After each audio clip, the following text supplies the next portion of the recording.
पे बाद में आते हैं।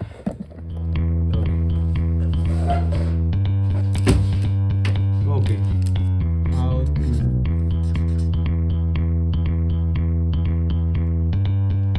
ओके 2x से क्या? ओके 2x था। कुछ इंटरेस्टिंग बताता हूँ। हमारा दिमाग है ना, हमारे साथ खेल खेलता है। जैसे आई रिमेंबर डेट थी 1 जनवरी 2024। मैं एक्साइटेड था और मैंने ऐसे एक बड़े से शीट पे ऐसे एक मार्कर के साथ बड़ा बड़ा अपने गोल्स लिखे थे। Goals for 2024 1 2 3। जैसे हो सकता है गोल बुक्स पढ़ना, या फिर कोई बहुत ट्रिवियल गोल जैसे कि गोभी के समोसे खाना या फिर छत पे सोना, फर्क नहीं पड़ता। मैंने गोल्स लिखे और मैं एक्साइटेड था कि इस साल कुछ नया करेंगे, कुछ अच्छा करेंगे। और फिर मैंने वो मार्कर और वो अपने गोल्स एक ड्रॉर खोल के अंदर रख दिए, खराब ना होए। ठीक है, धीरे धीरे टाइम बीता और इस साल बहुत कुछ करा। और अगर आप सब भी मेरी तरह हैं तो welcome to my channel. Process में मज़ा तो आएगा। हाँ, अभी कुछ सीखा। Back to the story that I've told myself. करेंगे तो। And the world is up for the taking. The fucking top. Fucking top. फिर शायद शुरुआत होगी एक नई कहानी की। This is what I call बहुत एक्सपीरियंसेस हुए, बहुत कुछ नया देखा, कुछ सीखा और बहुत बदला। ठीक है, 1 जनवरी 2025, अभी कुछ दिन पहले मैंने वापस से एक ऐसी शीट ली और वापस से मैंने एक मार्कर लिया and I told goals for 2025 1 2 3। मैंने गोल्स लिखे थे शायद ज़्यादा बुक्स पढ़ना, या फिर गोभी का समोसा खाना, या छत पे सोना, फर्क नहीं पड़ता। और मैंने फिर मार्कर करा बंद और शीट और मार्कर अपना ड्रॉर में रखा। पर जब मैं रख रहा था तो मेरे को एक बड़ी सी शीट दिखी, मेरे 2024 के गोल्स। तो मैंने सोचा वाओ, इस साल इतना कुछ अकम्प्लिश किया है, थोड़ा अच्छा फील किया जाए। तो मैंने वो गोल्स निकाले और देखा, ओ नहीं, कुछ दिक्कत है, ये 2025 के हैं। तो मैंने दूसरी शीट निकाली, दोनों शीट सेम थी। मुझे समझ नहीं आ रहा था ये क्या हो रहा है, क्योंकि मेरे को पता है इस साल की शुरुआत में जो मैं इंसान था वो इस साल के एंड तक नहीं था। मैं बहुत कुछ सीखा हूँ, मैंने बहुत कुछ एक्सपीरियंस किया है और बहुत कुछ चीज़ें बदल चुकी। तो ये गोल्स क्यों नहीं बदले?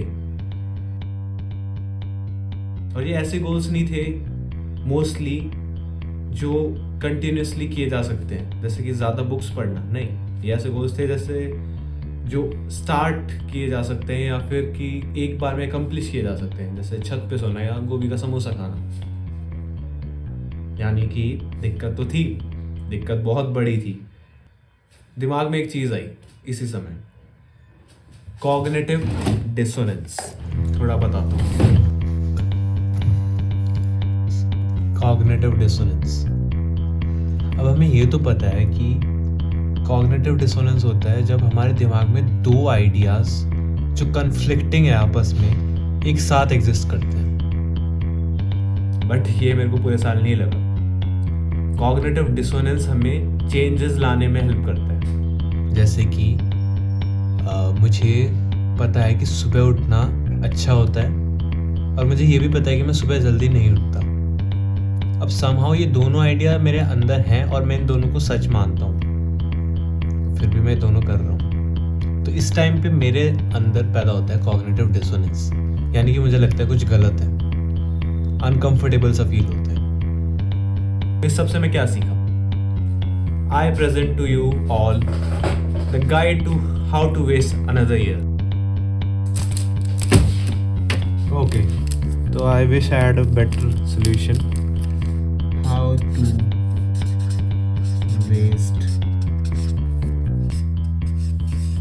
To waste another year of your life without even knowing it. Set no priority. तुम लाइफ में कोई भी चीज़ को प्रायोरिटाइज मत करना। जैसे तुम सुबह उठोगे, जो सामने आता जाएगा वो करना है, और कुछ भी ऐसा नहीं है जो तुम्हारी अटेंशन मांग रहा है। कुछ भी ऐसा नहीं है जो करना बहुत ज़रूरी है। जो आसान हो या अर्जेंट हो वो कर लेना। जो मुश्किल हो, कॉम्प्लेक्स हो या फिर बहुत बड़ा हो, छोड़ दो, कोई बात नहीं। आज ये कर रहे हो, कल वो कर लेना, परसों कुछ और। कभी भी दिक्कत नहीं होगी। लाइफ बहुत ही ज़्यादा आसान हो जाएगी। लगेगा हमेशा कुछ ना कुछ कर रहा हूँ, बट होगा कुछ नहीं।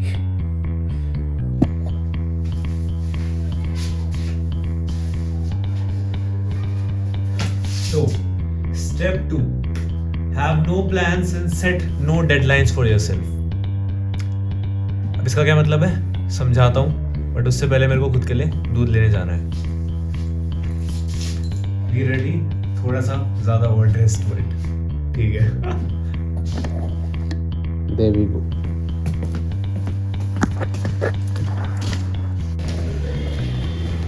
कैसे हो अंकल?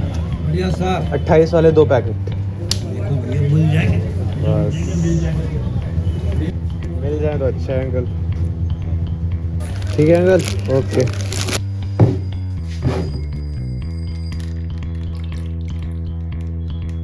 अब पीना पड़ेगा।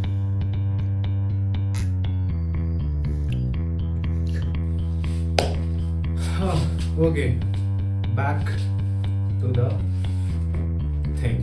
Second step, no plans and no deadlines. अब प्लान्स के बारे में सबसे खतरनाक चीज ये है कि वो तुम्हें बता देते हैं कि तुम इस समय पे कहाँ पे होने चाहिए हो। यानी कि तुम्हें पता है कि मैंने ये चीजें डिसाइड करी थी, उसके हिसाब से 2 महीने में मैं यहाँ पे और 4 महीने में मैं यहाँ पे पहुंच जाऊंगा। और अगर तुम किसी दिन देख लो अपने प्लान्स को तो तुम्हें पता चल जाएगा कि तुम किस डायरेक्शन में जा रहे हो, जो कि बहुत खतरनाक है। हमें कोई भी आइडिया नहीं चाहिए कि हम कहाँ हैं, क्योंकि कॉग्निटिव डिसोनेंस आ जाएगा ना। तो इसलिए नो प्लान्स। और अब अगर गलती से प्लान्स की गलती हो भी जाए तो याद रखना, नो डेडलाइंस, भूल कर भी नहीं। क्योंकि डेडलाइंस क्या करती हैं, तुम्हें बता देती हैं कि इस डेट तक ये काम या तो हो जाएगा या फिर नहीं। तुम्हें एक फाइनल काउंटडाउन मिल जाता है, और उस काउंटडाउन के खत्म होने के बाद एक फाइनल रिजल्ट आएगा कि तुमने कितना अच्छा करा या कितना खराब करा, तुम किस डायरेक्शन में गए या किस डायरेक्शन में नहीं गए, चीजें हुई या नहीं हुई, सब पता चल जाएगा ना। ये बहुत खतरनाक है, क्योंकि ये तुम्हें अपनी प्रायोरिटीज की तरफ वापस से मोड़ देगा। हमें ये बिल्कुल नहीं चाहिए। याद रखना, no goals, no plans and no priorities. Now third. अब ये थर्ड स्टेप बहुत ही ज़्यादा क्रूशियल और इम्पोर्टेंट है। क्यों? क्योंकि अगर तुमने गलती से ये मेरी पहली 2 बातें नहीं भी मानी ना, तो ये चीज़ तुम्हें बचा सकती है। अब भी तुम अपना साल वेस्ट कर सकते हो, तो बड़े ध्यान से देखना।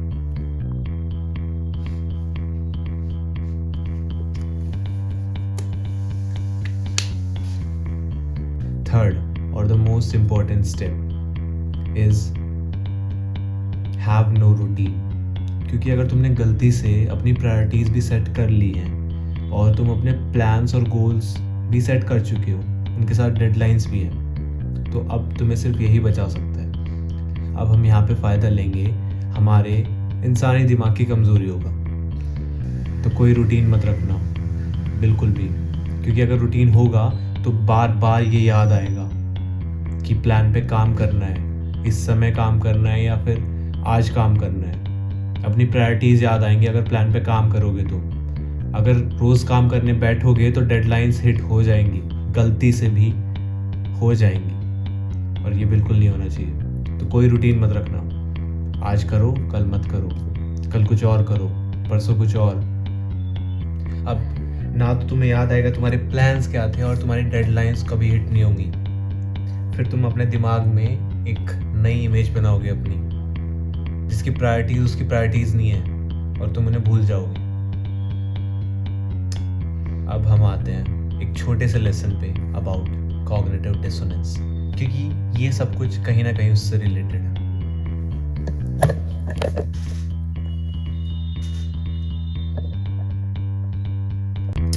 रूटीन को रिलेट कर रहा हूँ।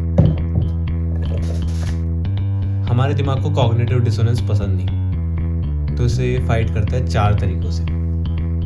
इसमें से पहला है अ चेंज ऑफ थॉट, यानी कि अगर मैं ये थॉट ही बदल दूं कि सुबह उठना अच्छा है तो मैं खुश हो जाऊंगा ना। No thought, we did a change of thought. दूसरा तरीका क्या किया जा सकता है, हम अपना बिहेवियर बदल सकते हैं। यानी कि अगर मैं सुबह सुबह जल्दी उठने लग जाऊं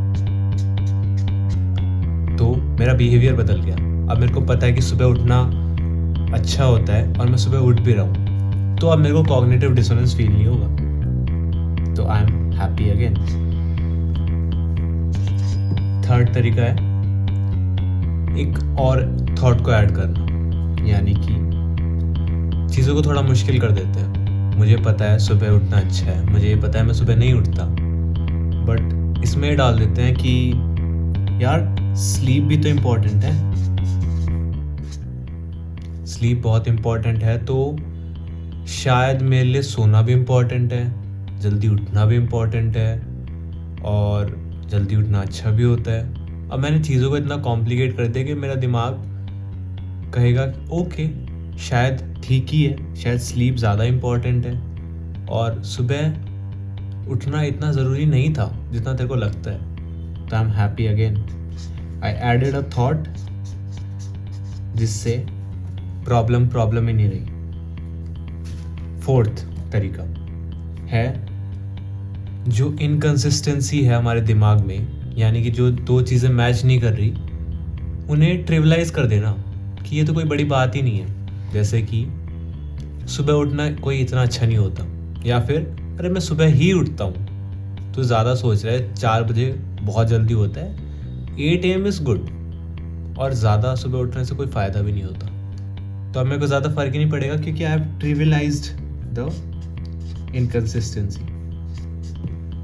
अब इन 4 तरीकों में से कोई एक अच्छा या बुरा तरीका नहीं है, ये बस ऐसे तरीके हैं हमारे दिमाग के जिनसे वो इस कॉग्निटिव डिसोनेंस से डील करता है, क्योंकि ये बहुत ज़्यादा अनकंफर्टेबल होता है।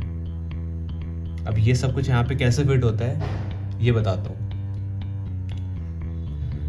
बात क्या है कि कॉग्निटिव डिसोनेंस के एग्जिस्ट करने के लिए है ना 2 चीज़ें होनी बहुत ज़रूरी है।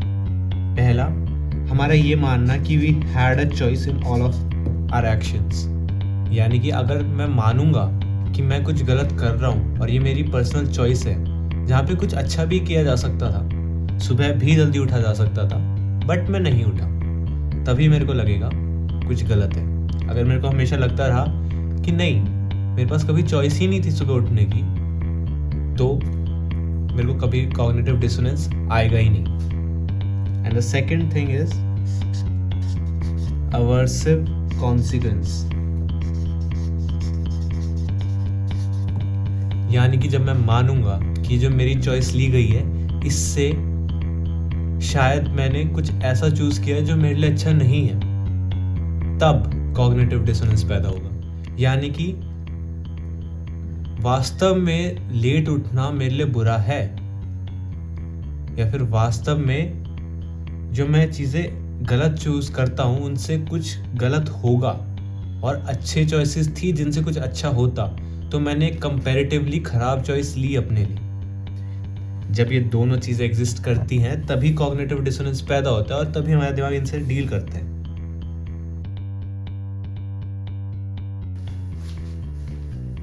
यानी कि सबसे ज़्यादा इम्पॉर्टेंट है ये मानना कि हमारे पास एक कॉन्शियस चॉइस है, और ये जो हमारे सही या गलत के बिलीव्स हैं इन्हें जानते हुए भी हम कुछ ऐसा कर रहे हैं जो हमारे लिए गलत है। अगर ये सब कुछ होगा तो तभी ही कॉग्निटिव डिसोनेंस पैदा होगा और तभी ही हम कुछ कर पाएंगे।